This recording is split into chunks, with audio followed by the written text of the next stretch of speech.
the trap, Ray! Oh shit! Catch those bad movies! I don't know what that does. It turns. Oh. Oh shit! Don't lose the ghost! What'd you do? Wait, let's see. Oh, we gotta hit it again. Oh! It got it good. Oh, it's working. There you go. Oh shit. You know, I think you did a better idea. No problem. Welcome back to We Watched a Movie. Where the Ghostbusters guys suck in your guts. We're ready to believe you. Of like fucking shitty reviews. So Ghostbusters, the 1984 classic. Bill Murray, Harold Ramis, Dan Aykroyd, and Ernie Hudson, Annie Potts, Sigourney Weaver, and Rick Moranis. God damn, did I miss anybody else? Probably, but we're gonna fucking move on without it. He said, God damn! God damn it. Yeah, no, the toys were the best. Oh, yeah, they were the toys awesome. were the best. I remember going to a flea market with my grandma when I was like a youngin', and some dude had like the original ones that were like well painted, and they had the actual jumpsuits on. They had them all. They didn't have any of the toys or like the guns or anything, but the proton packs. Yeah. Who doesn't remember having the fucking proton packs? Yeah, the blue Not ones? these. Yeah, these are more like Look at these guys. Take a look at it. they're more like accurate to the movies. But I mean, Turn like, it around, man. Turn it all the way around. Show them the goods. look at our butts. You like that? But literally, I feel like we're in prison together. It's like, who's taking it first? yeah. I want to drop the soap, but dude, the proton pack, it had that little piece of styrofoam that you shove in the end and it would just twirl around. Yeah, that was cool though. I mean, it was cool. I mean, it was based on the real Ghostbusters cartoon, which there was a whole big legal debate based when that show came out, which I didn't know about until years later, but who gives a fuck? The car was cool, the Ecto-1, I mean, who can forget about the Ecto-1? Great, I mean, you saw it on film the first time in 19... We're going to get to the movie, I swear to God, but there's just so much gushing going on, because this is tied with my favorite movie of all time, with Back to the Future. Mike's is definitely out in your top 3, probably. Top That's 5? up there, I don't know, but it's up there. But it's up there. It was original. They actually went out and they made up their own fucking Batmobile, to, you know, for lack of a better word, their own badass like ambulance mobile. They created that. The logo was original. The suits were original. Proton packs on their backs and they split. I mean, who the fuck could have thought of that shit? Like, it was so cool. It was all original. It came out of nowhere. They created it on their own. It was just, as a kid, it was like the most special thing to ever glaze your tiny little eyes upon. Chemistry. This is what real chemistry looks like between comedic geniuses when they get together on film and they have an original script that they all sit down and work together, and they were like, you know what, Ivan Reitman and fucking Harold Ramis and Dan Aykroyd and Bill Murray, in some extent, said we want to make the coolest fucking show we can make, the coolest film. We all have been together and we've all worked together. Now let's get on screen and show them what it looks like to fucking paint the Mona Lisa, and they did. And I want to buy it, and I bought it many times over. Ghostbusters. So Ghostbusters is about 3 paranormal investigators. They've been friends. I mean, they don't really specify how long. They've been friends for years. They're scientists. They get together, and after they get thrown out of the university because they're jokers or their theories are populist tripe, they get poor Ray to mortgage his house and get the money and the gear together so they can go and open their own paranormal eliminators and investigators business. And from there on, they get right into Gozer the Gozerian and fucking Zool and all this cool shit, and Slimer's introduced. And that's pretty much this, you know, paranormal eliminators and investigators roaming New York City. It's like the human fucking Ninja Turtles. You know what's funny about this movie is actually originally Dan Aykroyd had it set up to where the Ghostbusters were actually going to be in the future, and there was going to be multiple Ghostbusters units, like a firehouse. Like firemen, and there were going to be multiple ones. And that's what you have now with these people, like in like different areas of the globe. They have like Ghostbusters fan clubs, and they all collect. But that's what originally Dan Aykroyd was going to do, and he was just going to focus on that specific unit. And then they were like, no, let's bring it down more and like make sure it's not like too crazy. So whatever. It's still badass. I mean, this movie is like a 10 right away. I'm not gonna, I mean, this is spoilers. It's a 10! It's a, you know, this is spoilers, but come on. It's Ghostbusters. Yeah. I mean, so, I mean, and that's what I'm saying. Like, the group, the way they brought them together, they're like the human Teenage Ninja Turtles. Like, and it's weird, when I was a kid watching this, man, I used to think Egon was totally my favorite, and he still might be, but Egon was totally my favorite. As a kid, Leonardo was my favorite. For some reason, as a kid, too. I was always into, like, the more... We're best friends! Let's do karate in the job. Yup. What? And the best thing about Egon was, he wasn't trying to be funny. Right. He wasn't trying to be funny at all. He was who he was, and you fell in love with these guys because they seemed legit as fuck. Peter Venkman's the used car salesman guy, the kind of sneaky dude. Game show host. Yeah, trying to do the advertisements and throw out whenever he can make money. Then you got Ray, which is the heart of the group. They even actually mentioned that. He's like very excitable and all, you know, he's like really into it, but at the same time he's got his own like kind of quirky, ditzy roles. And then you got Ernie Hudson as Winston, who comes with like perfect addition to that blend of greatness. Yeah. And he has the transition to like everyday dude, like, you know, it's the bridge between all this scientific kooky stuff going on, and it's him. There's a steady paycheck in it. I'll believe anything you say. Yeah, right. welcome aboard. Sigourney Weaver, who's an awesome character in the movie, love her, a powerful character in the movie, a respectable character in the movie. Just because she's a lady doesn't mean she's always a damsel in distress. She's a really good, strong character. I'm gonna go back to her apartment and check her out. Yeah, she's a strong woman. She's a great role in the movie, just like Janine is. But anyways, the special effects for '84 is great. The proton streams were so badass, and that sound is so instant. Listen to this shit. Listen. I mean, you ready to fucking do it? Let's get busy. It's 2 in the box, ready to go. We be fast and they be slow. Wow. Sorry. Oh, that was from the second one. But anyway, never late again. That's okay. And not just that, the cinematography, the way that it pulls back and you see certain scenes, and the way that they made certain parts of New York fit into that set. Because I mean, some of that stuff doesn't exist. I think there was some things that they shot and they kind of mushed them together to make them look like the building that Dana Barrett lives in is fake, but it looks so cool. Yeah, the only thing that looked bad was the dog. Yeah, the dog's wrong. The dog was terrible. B-movie and who could he? I mean, I don't want to sell him short because he was so good too. I mean, Rick Moranis as the key master, fucking a great actor, and to see him on there and just being his little dorky Lewis self, it's cool because he's always trying to get on Dana. And I felt bad for him. He's like, "You want to come to my apartment and get some mineral water or something?" His door kept walking. One of my favorite parts of the movie is when he walks out and he sees Peter in the hallway and he goes, "Oh shit!" and he tries to walk back in his apartment, but it's locked, and he runs to the door. That's one of the best scenes of the movie. I always like that part. It was towards the end. I was actually at the end when they defeat Zool. We'll get to all that stuff, but when they defeat Zool and they get him out of the head, of the dog, the crustacean of the dog without representation, and he's like walking around, and Egon's talking to him, and he was like, "I'd like to get some brain tissue." He's like, "Okay."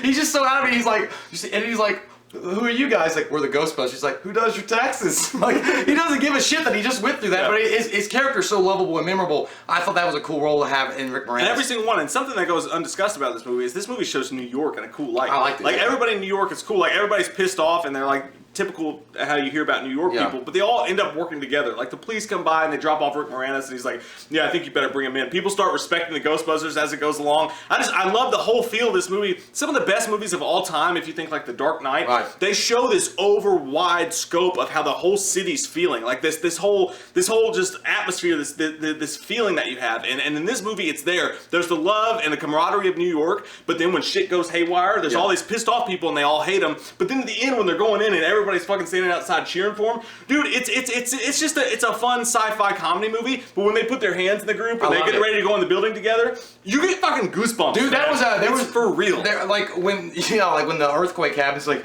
"That's okay, we can take it, we can handle it." He's like, "They want to play rough, huh?" And I'm like, "Fuck yeah, bro! I would get a proton pack now and join your team and just be a cheerleader." And then, like, right from that scene, you have this cool music going on, and they get the army to go and fight Zool. Can you tell me when we get to 20? I'm gonna throw up. Yeah, exactly. When all this stuff is going on, there was one shot when he walks down, he's like, "Let's show this prehistoric bitch how we do things downtown," and they like, that was the coolest part of like the one iconic scene, that when they're all four walking up and he says that line. And I think that's what Ivan Reitman said. They asked him many times, like, "When did you know this was a special movie and a special group?" And he's like, "That moment when all four are walking up towards the camera," and he's like, "That's when I saw them all in their uniforms with the proton bikes." Like, wow, this is something special. This is something different. And going up towards David Bowie. So that was kind of corny, though. I mean, if you're gonna say anything bad about it, that David Bowie character at the end was. And for the flat top. Yeah, that was kind of corny. I mean, there's so many. It was fun. But there's so many memorable lines. Like, when someone asks you if you're a god, you say yes, and then, like, of course, him summoning. This chick's toast. Yeah, and then you summoning the Stay Puft Marshmallow Man, as you see. And he's like, I love it when he was like, "It just popped in there." He's like, "What just popped in there?" He's like, "I tried to think." He's like, "What did you do, Ray?" I love that scene so much. But there's so many subtle scenes. Like, okay, like, I mean, there's so much to talk about this movie, and I don't want to miss anything. I mean, well, while we're talking about it, let's talk about Stay Puft. Stay Puft is the fucking one of the best examples of practical effects and how it trumps goddamn bullshit CGI any day of the fucking week. The way that this guy looked in this movie, I mean, it's a fucking mind blow, dude. It's a holy shit. How the fuck did they do that? I mean, you gotta stop using the CGI and shit, because you created amazing shit like that and it's just gone. Well, they did. That magic is gone. Well, I don't know. I think Abrams is touching it a little bit with Star Wars. He did a little bit more with practical effects mixed with CG. Yeah, but they're showing. Hope is grim. With the proton streams and the way that looked. I mean, in '84, it still looks fucking good. It holds up. And the Blu-ray, by the way, the Blu-ray quality is good. Man. It really is great. And then you have the B-movie roll or the B-movie effects with the Stay Puft. They did it so well and ingeniously, and the way that they shot it. And this character, again, it's another another iconic part of Ghostbusters. There's so many iconic moments and iconic images and sayings and quotes that you can go with this. You can't collect them all. It's like, Mom, you can't collect them all. When their first client comes in from the Sedgwick Hotel, and they walk in, and the first moment you're introduced again to another icon, Slimer. Yeah. And they have this whole big moment, and you see all this cool shit, and it's like, you know, it's like, what are you guys supposed to be? Exterminator's like, yeah, somebody saw a cockroach up on 12. He's like, must be some kind of cockroach. Like, bite your head off, man. Bite your head off. And not just that, it's like the, when Ray and Egon and Peter are chasing down Slimer, of course you got he's slimy part, everybody knows that, but when they're chasing down Slimer, they get him to the ballroom, and they're shooting him, when they knock the chandelier down, and he's like, Ray's like, that's my fault, it's my fault. He's like, don't worry about it, the table broke the fall. Like, it's cool. I mean, it's just... The hotel scene as a whole is like the most iconic scene for me, because you go back to it, that's the first time, you see him in true action. Yeah. That's the first time it becomes a real, like, sci-fi movie more than anything else. They go in there, and they look so fucking cool. You see them in their outfits, they look so fucking cool for the first time. They're using the guns for the first time. You've still got the camaraderie and the jokes going on underneath it. You see Slimer for the first time, and I just love the setting when they go in, and that uppity dude's like, you know, is all pissed off. He's like, I had no idea it'd be that much. I won't pay it. Well, see, that's what I was going to get to, because the subtleties, the subtle comedy that's in this is so cool, because, like, I didn't even notice this until I watched it a few times and I actually read about it. Somebody was like, when Peter's talking to the guy, and he looks at Egon first, and then Egon's holding his fingers like, he's like, so we do have an extra, he goes, we had to do this, and then Egon does this, he goes, that's going to cost $4,000, and he looks at Egon again, he's like, but we do have a special this month on proton charging, and then Egon goes like this, he's like, that's only going to come to $1,000. He's like, $5,000? I had no idea it'd be that much, I'm not going to pay it. Then Ray's like, that's okay, we can put that right back in there. Yeah. And I love that scene, because that scene for me, in its heart of that entire scene, the way that they work together, the way the whole thing works out. I love when they're like, you hear about don't cross the streams for the first time. Yeah. You hear, I like when he's like, don't look at the light. He's like, I looked at the light, Ray. That scene was great. But that scene, more than anything, shows you what makes this movie special. And you know what it is? It's a fucking locker room on a football team. It is. It's a fucking firehouse. It's a police crew. It's whatever. It's a group of guys with a common goal and the camaraderie between them. And there's something super, super special there that it's just, it came natural to this movie. And that's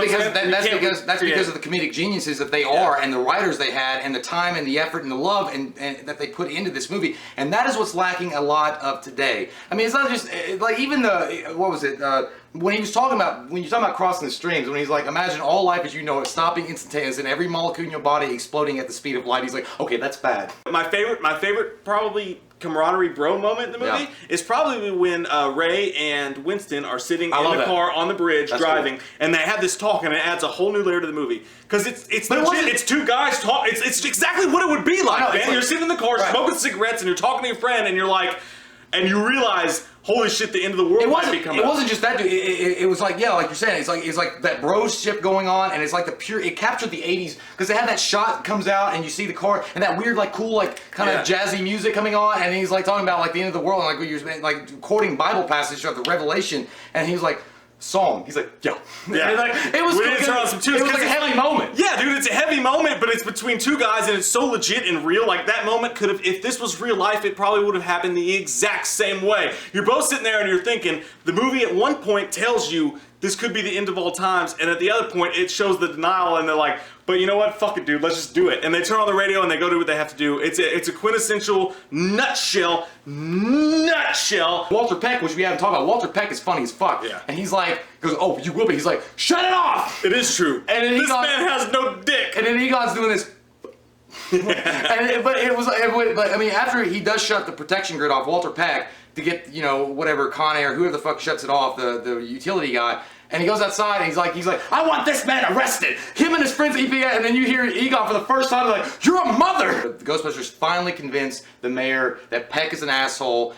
And what Captain Dickless doesn't understand is, as Ray puts it, that I got no dick. Cats and dogs living together, mass hysteria is going to be coming down if the mayor doesn't do something, and he finally removes Peck, and then we have that cool last sequence coming up with the Battle of the Stay Puft. Yeah, this movie to me is special and untouchable, and a special place on the crust of the universe, because for the simple reason that it felt like you were in on a group of friends that had been friends for years. You really felt like, you're talking about like pornos, you know, first person point of views, you know, and you're like, oh shit, it's like I'm really, no, it's not.